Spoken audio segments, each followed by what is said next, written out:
Hey everybody, how's it going? Ultimate Elite here. Thank you so much for stopping by today. I hope you're doing very well. I hope that this video finds you well, and I wish you the best in all the things that you're doing in life right now. Anyway, so we're starting a new topic today, a new section I should call it, called the Ultimate Discussion, where I'm gonna go into a specific topic or a specific subject that I wish to share my opinion on, that I'm passionate about. You know, this is kind of an effort to engage, well, as of right now, our small community. Shout out to the 5 subscribers, but pretty much anyone that's interested in, you know, the topic that I'm going to be covering. And in this case, it's a very interesting one, to be honest with you. And that's, from what you can tell from the title, are Dragon Ball villains becoming too powerful, or are they too powerful? It's something that I think, well, since the recent Broly movie came out, has really come to light in its criticisms. I'm kind of getting ahead of myself here. We're gonna dive right into that right now, but you know, this is gonna be a fair warning. You know, this is gonna be a Dragon Ball related video, so you know, spoilers for anything related to Dragon Ball. You know, whatever references or whatever, you know, story arcs that I'm gonna be referencing, just be aware of that. I know it's an old series, and if you're watching this, you're interested in it, so you're probably going to know about it and you're going to be aware of it. But just as a fair warning to you guys out there, as well as, obviously, this is my opinion, this is my you know, perspective on this subject, and I do not mean to be judgmental, and you can completely disagree with me, and I encourage for us to have dialogue in a healthy environment. This is why the community is here. If you're new to the community, you know, this is a new channel. I'm trying to start, you know, a place where we can just talk about our hobbies, engage with our hobbies, and we can just have fun while we're doing it.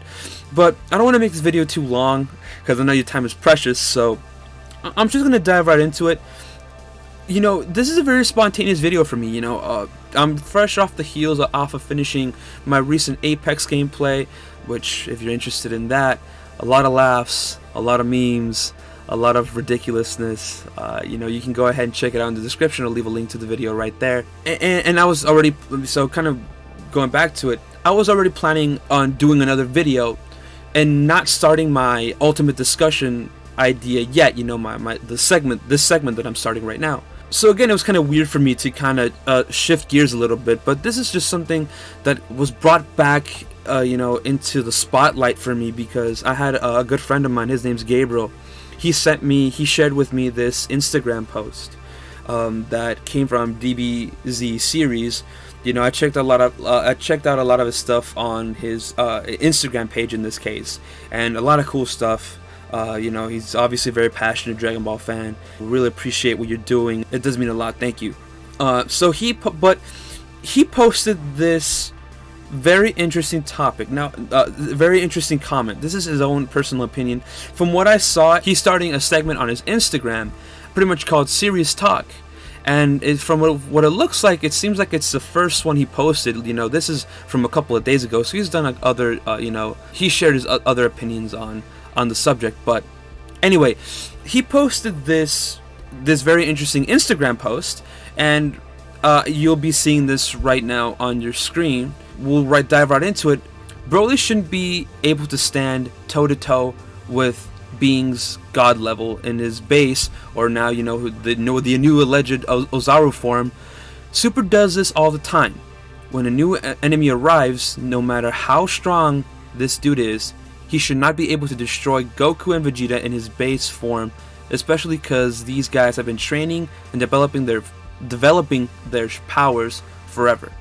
Now, hopefully you can see it on your screen, but if not, I tried to capture this comment when I was reading what people were saying, and a lot of people had a lot of good points and a lot of interesting points. Something that I was hearing, you know, for a while since the Broly movie came out, you know, saying very similar things about how they didn't feel that Broly earned his power level, and that they didn't show the training enough, and they didn't feel that, you know, Broly, I mean, it kind of seemed that it was unfair for Broly to have this immense power when we've seen the entire development of, you know, in this case, Goku and Vegeta, and all of a sudden he's going up toe-to-toe with them in, you know, some of their most ultimate forms.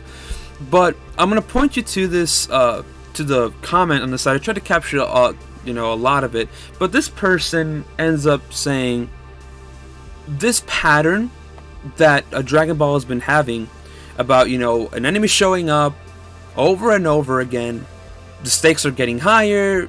The same stuff is happening when it comes to Goku and Vegeta pushing themselves and passing their limits, and that kind of goes to what I'm trying to get at today with the video.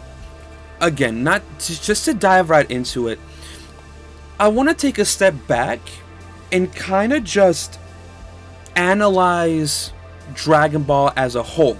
I think we need to do that when it comes to to us judging what Dragon Ball has become and where is it going. And this person expresses concern for what direction Dragon Ball can go into the future if these stakes keep getting higher, if more villains keep showing up, and it just becomes repetitive, right? Well, again, I think we need to take a step back and try to analyze the core message of Dragon Ball. And we need to also realize that this, again, it seemed like this was like a new development. We're looking at the end of Super all the way into the Broly movie, where don't get me wrong, it sounds like I'm bashing the movie, but no, obviously it's probably my favorite movie of all time, and that's another topic in and of itself. But overall, it's been received with open arms, and people have really enjoyed the movie, and they can accept it for what it is. But what I'm about to go into is that Broly, Super, and all of Dragon Ball has maintained this simple message. But again, before we go into it, before I actually say it, let's look at this pattern that this poison. I'm not from that side of the country, I promise. This person is getting at, right? Like, oh, it seems like they're getting repetitive, and it's becoming like the stakes keep getting higher and higher, and where can we go? Well, we have to see that these stakes started. They probably started sooner, but for the sake of this video, I'm going to keep it up all the way back to the Frieza saga. And I'm going to clarify it right now. I'm going to be oversimplifying all of the Dragon Ball plot since then, for the sake of the video. But we have to understand that well, I'll just go into it, and you guys will see. So we go into the Frieza saga, right? Frieza comes along. Goku can't defeat Frieza in Kaioken, in Super Kaioken, right? Kaioken times 20. He can't do it. And this is what I was getting at. Plot devices, complex plot devices, complex plot formulas lead up to Goku going Super Saiyan. Now, by complex, I don't mean like, an anime comes to my mind, Death Note levels of complexity, because that anime is very intense, and if you're looking for an anime with a complex plot, I can't recommend that one enough. But again, I'm kind of getting ahead of myself. Dragon Ball has maintained a simple concept and a simple argument and a simple in not very complex sort of the way of viewing life situations. But again, I'll get into that. So we have Frieza. Goku has to go Super Saiyan 1. We have Cell. Super Saiyan 1 isn't enough, and of course Gohan has to go Super Saiyan 2. We get to Dragon Ball, to the end of Dragon Ball, we have to go to Super Saiyan 3 now. And then that's not even enough within the own arc itself. We have to have Gohan transform or move over to the ultimate form. Which, fun fact, the channel was named after Gohan's ultimate form. The ultimate form. Ultimate Elite. Just thought I'd throw that out there. If you're ever at trivia night. But, yeah, so you have the ultimate form. But even that's not enough, because as we find out, Buu absorbs Gohan and transforms into Buuhan. What the community calls Buuhan. And then so now you have to, Vegito comes along and he has to go Super Saiyan, and even that's not enough at a certain point, right? So you see where I'm going with this, right? Super, the exact same thing. You have Beerus waking up, Super Saiyan 3 isn't enough anymore, Super Saiyan God, right? Frieza shows up, Super Saiyan God isn't enough anymore, Super Saiyan Blue, right? Super Saiyan God, Super Saiyan. And then Hit shows up, and now you stack Kaioken on top of Super Saiyan Blue, and by the end of Super, Jiren shows up, and you have to go Ultra Instinct. So here's the thing. Again, it might, you know, and again, I'm not trying to ruin the series for you, but I want you to get that pattern stuck in your head. Not in a negative way, because again, I love Dragon Ball. Dragon Ball means a lot to me.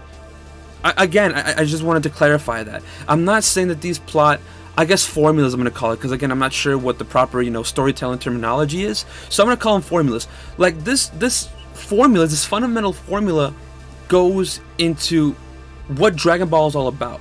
The way that I see it and the way that I interpret, you know, Dragon Ball is seeing its overarching theme in the story itself and how it reflects in the real world and me personally.